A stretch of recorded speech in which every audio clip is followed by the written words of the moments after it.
My name is Amanda Rincon Morales, and sadly, my partner Michelle Lopez could not make it to the recording of this video. However, we did collaborate to come up with this presentation, so you guys know what to expect from this class that you're going into, as well as the digital forensics and information assurance fields. So you guys may be asking yourselves, why exactly are they making this presentation for us?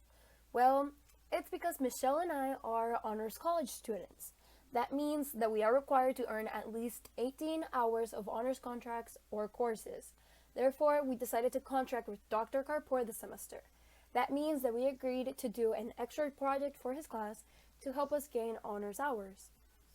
We decided to make our project an informational presentation about digital forensics and information assurance because on our first day of class, we did not know what to expect from the course.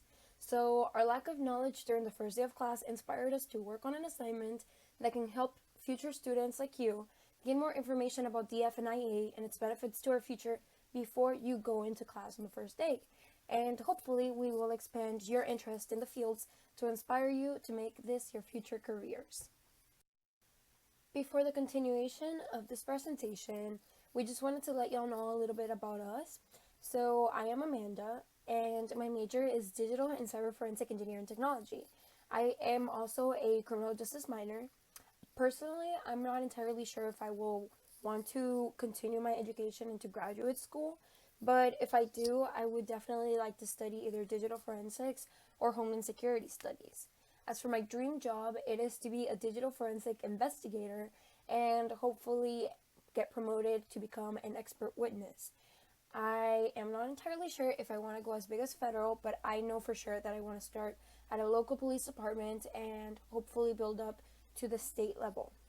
My partner Michelle is also a digital and cyber forensic engineering technology major with a minor in criminal justice. She does hope to go to graduate school, and her dream job is to be either a special agent or a Navy cryptologic technician interpretive. Some of you may be asking yourselves, what exactly are digital forensics and information assurance? Well, if you put them together, they for sure make a very long title. But digital forensics itself is actually a branch of forensic science encompassing the recovery and investigation of material found in digital devices, while information assurance actually focuses on ensuring the availability, integrity, authentication, confidentiality, and non-repudiation of information systems. So to break that down a little bit, information assurance is what you would do to prevent attacks from happening in any information devices, while digital forensics is what you would have to conduct in order to fix whatever issue has already happened with whatever digital device you are recovering information of or trying to fix. As fast incoming fields, DF and IA definitely make an impact on us as individuals and on the world as a whole. For starters, with the large amount of technology around us, computer crimes can easily carry an impact on businesses since so much of a corporation's information is now stored in computers and servers, which can be easily accessed to skilled enough individuals. The fields are also impacting the gaming world in the sense that we make ourselves more present in the technological world through video games, which makes our information more incident prone. Lastly, the growth of both DF and IA are creating more jobs in our world. The fields also impact our personal lives because we use technology on a daily basis. There is a fast-growing number of cybercrimes being committed because of the vast amount of technology around us. We are now more prone to identity theft, revenge porn, data breaches, and more. Because of its heavy impact on us and the world, we need professionals to prevent the attacks using IA, and we need individuals that can investigate the crimes and restore our information using DF. As proof that digital forensics and information assurance are becoming a lot more popular in our world, we found a few current events in the field. So to start things off, Georgia Tech suffered a breach of 1.3 million staff and student records. Georgia Tech is a university that is greatly known for its computer science department, which makes the incident more meaningful. On April 3, 2019, over 1 million faculty members, students, and alumni had their information stolen from the university records by a malicious third party. The university announced that Georgia Tech's cybersecurity team is conducting a thorough forensic investigation to determine precisely what information was extracted from the systems, which may include names, addresses, social security numbers, and birth dates. It is unknown how the criminal obtained the information. The university apologized for the incident and stated that they will continue to work on the case until the hacker is found.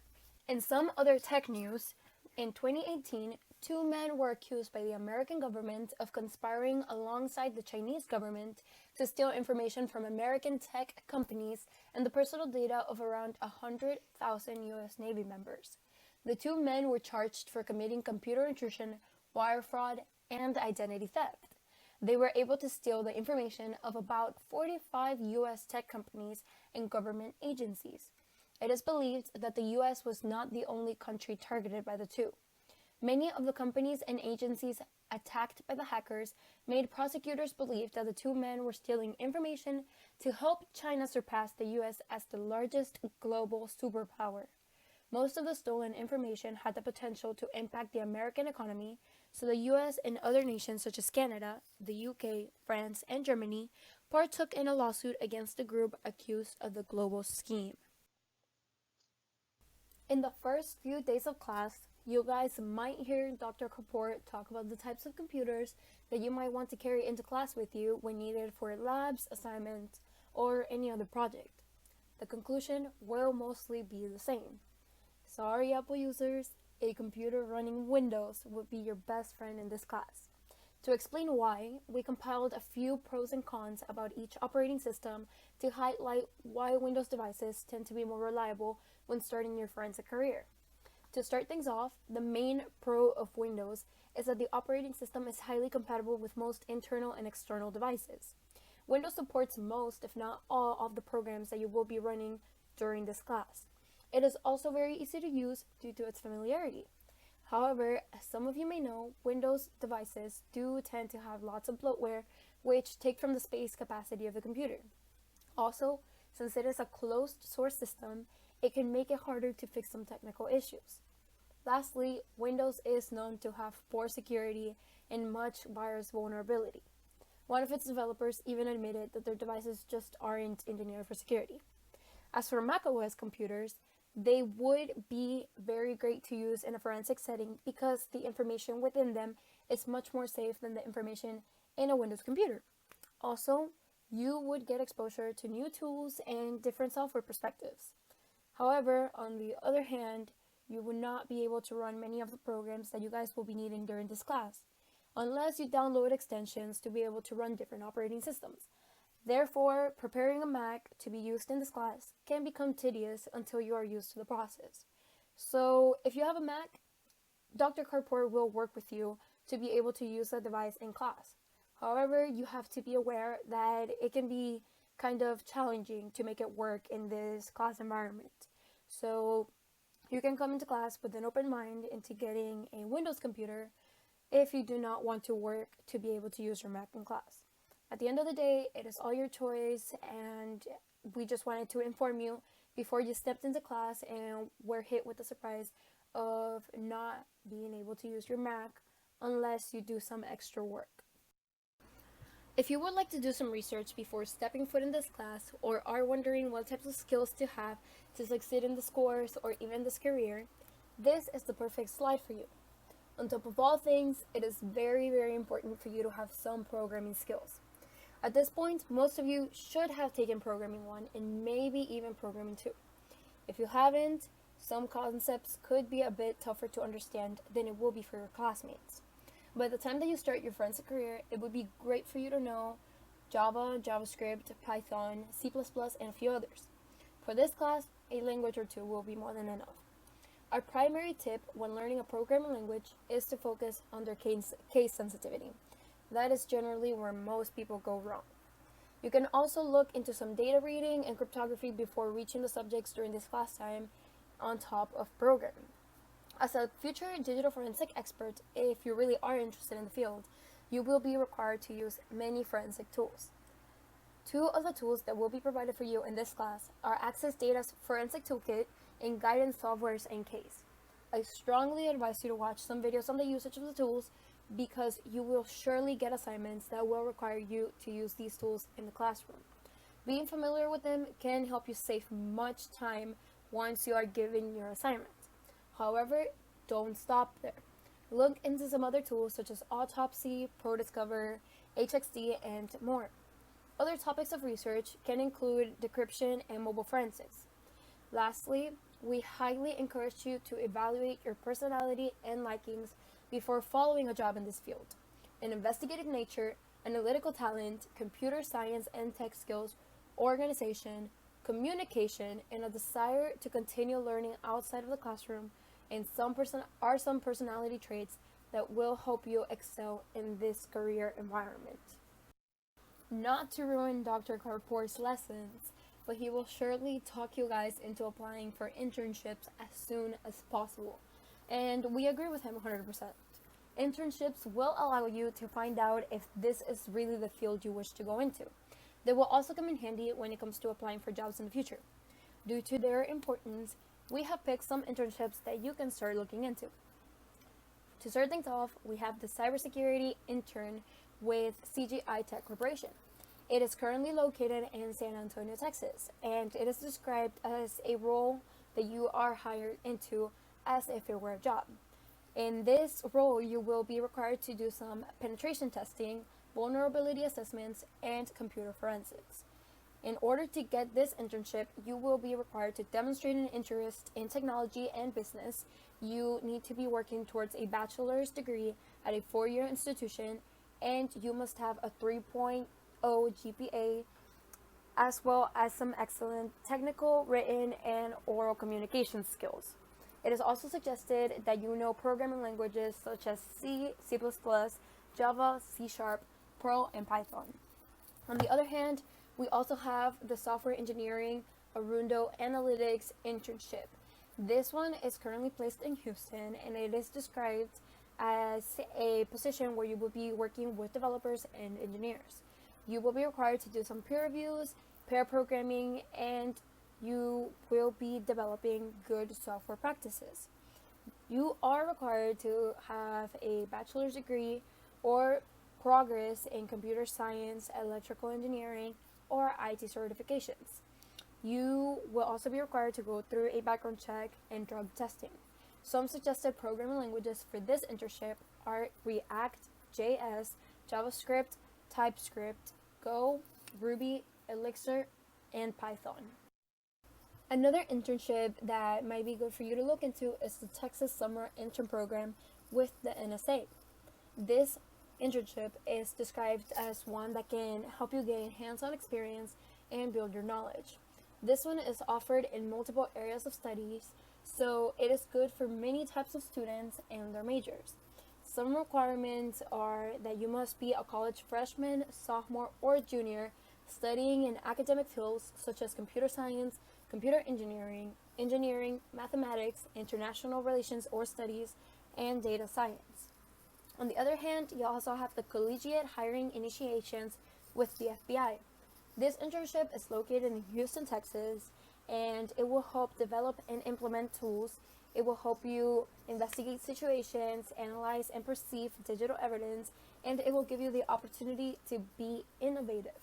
Some requirements include U.S. citizenship, attendance at a college or a university, a 2.95 GPA or higher, and a background in investigation.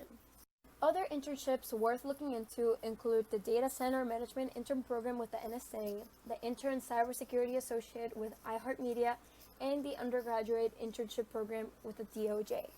If this is the first time you have ever heard about the Digital and Cyber Forensic Engineering Technology major, or if you're fairly new to the major and would like to know what kind of positions you could acquire with this degree, we have compiled a list of jobs that are within your reach. Even if you're not necessarily a digital forensics major, a computer science or any other tech-related major could help you gain positions like these. To start things off, we have the Digital Forensic Investigator position. Investigators reconstruct and analyze digital information to aid in investigations and solve computer-related crimes. Their salary usually sits anywhere from $40,000 to $110,000 a year. The gap is very large because it all depends on the agency or corporation an investigator works for. They are typically required to have a bachelor's degree, but this is not always the case. Next up, we have the system engineer position. They carry out a variety of tasks such as system design and analysis, correcting software errors, and creating improvements through hardware updates. They generally make around $100,690 a year and are also generally required to have a bachelor's degree. Some other careers within the tech industry include IT manager, computer network architect, and software system developer. Now, if your major is completely different from the ones we've talked about so far and you're taking this class as an elective or for fun, we can guarantee that this class can potentially be very beneficial for you too, especially if you're in an area of study such as accounting, specifically forensic accounting. So, forensic accountants are generally involved in investigations of financial fraud. This class can be very, very helpful for you because as a forensic accountant or any other type of accountant, you'll be required to analyze tons of data and use a variety of computer applications. This course can definitely simplify your major or job for you because of our heavy use of computers during this class and the constant data analysis that we will be doing. It is important for you guys to be able to analyze data quickly in order to solve a case or to look for whatever it is that you're looking for. Another reason why this class can help you is because it is important for professionals to understand each other. As an accountant, you might have to work alongside a digital forensic investigator, and if you don't know their terminology, you guys would not be able to communicate. Therefore, this class will also teach you the digital forensic language that you might need in the field. Another type of job outside of the ones that we've talked about is a cryptographer or crypto analyst. They protect military, political, financial, law enforcement, and other confidential data, and they also unlock encrypted information. The reasons that we've already covered can also fall under this category. Knowing the terminology, it is definitely top for any job. These two fields that we've just covered, they can definitely touch on digital forensics and learn from digital forensics. If not, they will most likely be able to work with a digital forensic investigator one day, and knowing the terminology can help a lot when communicating with other professionals. Looking far into the future, once you have a degree and are looking for a job or already have a job within this field, we recommend you look into certifications. Certifications can help you gain a lot of experience in the field that you are going into. It doesn't necessarily have to be digital forensics, although the ones we are talking about today are related to DF. So we can start off with GX Certified Forensic Analyst. It certifies the candidates have the knowledge, skills, and ability to conduct formal incident investigations. It does focus on Linux and Windows, and it is composed of 115 questions with a 3-hour time limit. Its passing score is 71%, and yes, it does cost $1,899, but it tends to be a very, very good investment for most investigators. Sometimes this is a certification that your employer might require you to get, and they will pay for the fee. There are currently about 8,632 people with this certification, and it must be renewed every 4 years. It is also listed 8th out of 10 on the 2009 IT Skills Trend People Update, which give the top 10 certifications of the year. You do have a 4-month time frame to prepare and complete the exam. Another certification within the DF and IA fields is the ISFCE Certified Computer Examiner. It certifies computer examiners based on their knowledge and practical examination skills and abilities. Some companies and government agencies now require it. The passing score is 80% and it costs $395. It must be renewed every 2 years, which costs $75. Some other certifications that you can look into are Access Data Certified Examiner, GX Advanced Smartphone Forensics, and NCASES Certified Examiner. Here are our 2 works cited slides, and we want to thank you very much for your time and for listening to this presentation. We hope you really enjoyed it and that you learned a lot from it. We also hope that we help to develop your interest in this field and in this class. To be honest, Michelle and I really enjoyed this class, and Dr. Karpoor quickly became our favorite teacher. I would say within the first 2 days of class, he was already my favorite teacher, and it was great to work with him on this project. I think you are going to have a great time this semester, and I highly encourage you to look into this field a little bit more because it is very fascinating, very fast growing, and it carries a lot of opportunity with it. Thank you very much once again for your time, and I hope you have a great semester.